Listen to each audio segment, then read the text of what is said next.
Alright, welcome to a video on how to start using Necrobot to farm Pokestops, catch Pokemon, do evolves, all of that wonderful stuff that I know you guys want to do.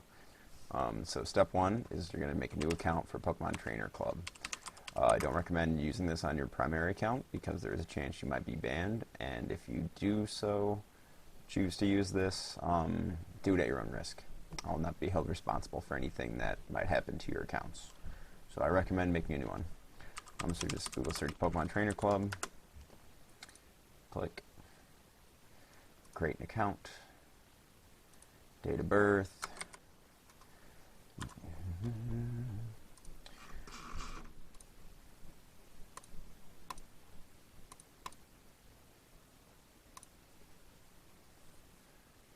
August 1st, 1954, why not?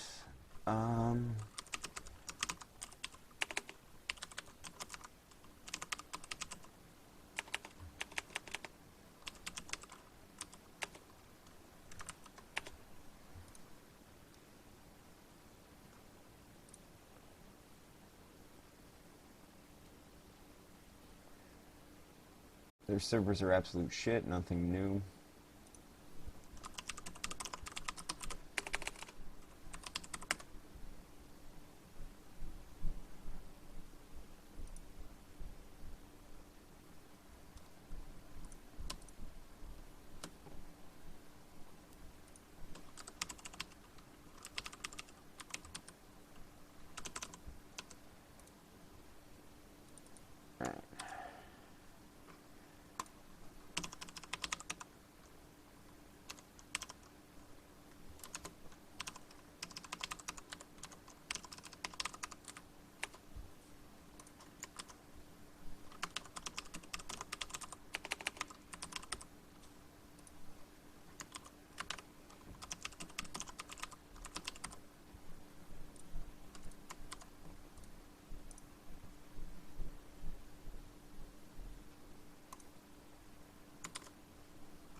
Continue.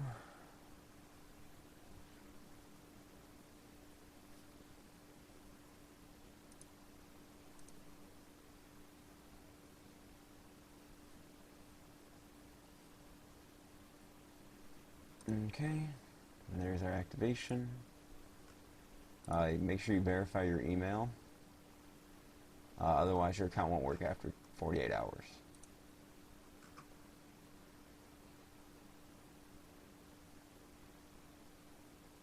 It isn't appropriate, okay? Hello YouTube's ha. Well, that's unfortunate, but that doesn't matter. And then we're going to go ahead and just Google search Necrobot. It's going to be github.com/necrobot.io/necrobot. As of making this video, the latest version is going to be version 0.8.0, I think. So once you get to this page, you just want to click on Releases. Scroll down, and you'll see something called release.zip. Yeah, 0.8.0. And then click Release. Save that file to your computer. Put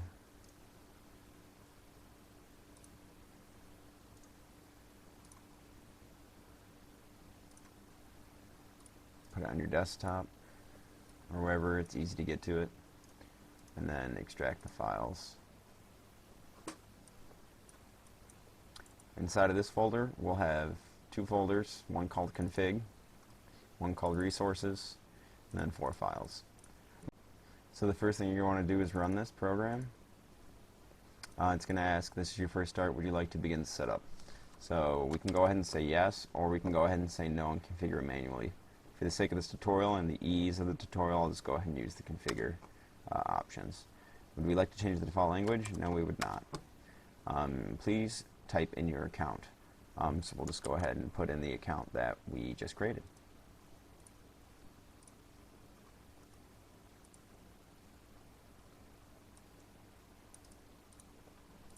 And this is going to be your username, not the screen name. Make sure there's no spaces or anything weird like that. Oh, silly me. to choose Pokemon Trainer Club first. Then we can put the username in. Making sure, of course, that there's no extra characters. And then we can go ahead and put the password in. Would you like to set a new default location? Yes. Please enter a default latitude. So this is where you're going to use Google Maps to select where you'd like to farm at. A couple of good locations are New York City, Pokemon Disneyland, or just anywhere really around you that you know is going to have a lot of stuff. Just for the sake of this, we can go ahead and use Central Park, New York City. So we can just click anywhere there's not clickable text just once, and it'll put a blip down, and what we're looking for is down here at the bottom. Where it has these coordinates, just click on those, and then it'll stick them up here in this text box. So it's asking for the latitude first. Please enter a latitude. So that's going to be this first number here. So we can just right-click that, select copy, go to the app, right-click, automatically paste, hit enter. Do the same thing for the longitude. Copy it, right-click, hit enter. So now we've typed in our credentials, we've typed in our location, and it's going to automatically start using the app for us. So with the way the servers are now, it might not automatically log in for you right away. So you might have to try multiple times. So just close out of it, try launch it again. Okay, there it goes. On first launch, it'll tell you your latitude and longitude. It'll tell you your potentially evolved and display your Pokemon. Since we have 0 Pokemon right now, obviously it can't show us anything. So it looks like we already caught our first Pokemon, level 1 Psyduck. Awesome. And it looks like it automatically transferred it away. Even awesomer. So we got 10 Pokeballs. We've reached level 2 already. It's been going for 30 seconds, it looks like. We've already spun 2 Pokestops here. If you look at the top, it'll show you your username, followed by how long the app has been running, followed by your level, followed by how long it will take to reach the next level, the XP required to reach the level, and then your experience per hour. This figure will get more accurate as time goes on, obviously. And then P per hour, which is Pokemon per hour. Your total amount of Stardust, the amount of Pokemon the app is transferred during its runtime, and the amount of items it's recycled during its runtime. So, let's see, we're already level 3 here. And we've spun 8 or so Pokestops, so it gets going pretty fast. So, if we go back to where we installed the program to, you'll see it's created 2 new folders. One called logs and one called temp. We don't really need to worry about those, but what we want to look at is inside here called config. So it'll have created 2 new JSON files, which you can just go ahead and open up in Notepad, WordPad, or whatever text editor you're using. So by default, it's not going to do that for you. So when you click on it for the first time, it's going to ask you what you'd like it to open with. You'll see something like this. Just go ahead and select Notepad, tick always use this app to open JSON files, and press OK. Inside of authorization, this is where you're going to be able to change your account information. If, say, you were using a Google account, or if you were using a different account, this is where you'd be able to change all of that.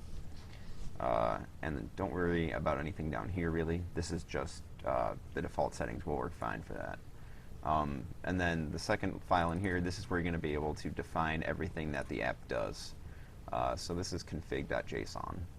A few different important lines in here that you might want to edit yourself before continuing.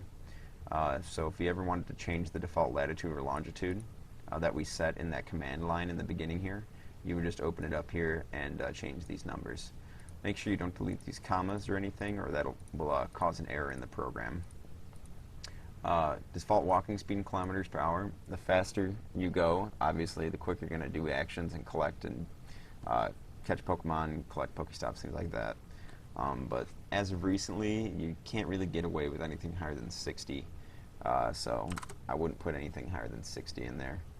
And then delay between player actions. This used to be a much higher value of 5 seconds, but now it's only a half a second, and 0.1 seconds for Pokemon catching. So You can change these to 0 or leave them alone. It's not really going to make that big of a difference. It might be more stable if you leave them alone, but it's up to you. Your mileage may vary on that. And then for defining the rest of these, I just recommend reading the README on Necrobot, on their Necrobot GitHub page. So you can just click on the wiki here, and then on the right you can scroll down here until you see config. Click on that. It'll tell you what all of these things do. If you don't want to do all of this reading and take all this time to try to figure out what's going to be the best settings for you, or you don't really understand a lot of this stuff, or you just can't really be bothered with it, I'll put a config in the description that's going to give you the most experience per hour really that you can. And all you're going to have to do is copy that configuration file and then go into your current configuration file here, select everything, delete it, and paste the new one on top of it. Or if you don't even want to do that, just download the file to your desktop and drag it into the folder here called config. Oops. Yeah, just drag it into here and then drag it into config. It'll ask, do you want to replace it? Say yes. Make sure after you do that, if the app's already been running, you close the app and reopen it again.